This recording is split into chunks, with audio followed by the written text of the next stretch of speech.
ମାଛ ତରକାରୀଟା ଆପଣମାନଙ୍କୁ ଦେଖାଇ ପାରିନଥିଲି ସେ ଭିଡ଼ିଓରେ। ଏବେ ଦେଖନ୍ତୁ ମସଲାଟା ହେଇଗଲାଣି, ଏଥିରେ ଆଳୁ ପକାଇଦେବି।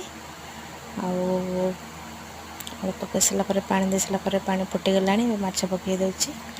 ମାଛ ଘୋଡ଼େଇ ଦେଇକି ମୁଁ ଏବେ ଯାଉଛି ଗାଧେଇକି ଆସିଲେ ଖାଇବି। ଦେଖନ୍ତୁ ଏବେ ମୁଁ ଖାଇବା ପାଇଁ ରେଡ଼ି ହେଇଗଲି।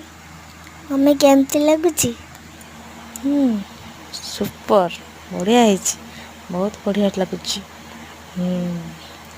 ମୁଁ ଭାତ ଖାଉଛି, ଭାତ ଖାଇସାରିଲା ପରେ ଯାଇକି ଶାନ୍ତିରେ ଶୋଇପଡ଼ିବୁ। ମାଛ ଭାତ ଖାଇକି ନିଦଟା ପୁରା ବଢ଼ିଆକି ଆସିଯିବ।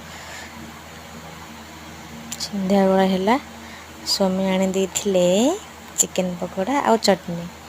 ସନ୍ଧ୍ୟାବେଳର ମଜା ଆସିଗଲା ଚିକେନ୍ ପକୋଡ଼ା ଆଉ ଚଟଣି ଖାଇକି।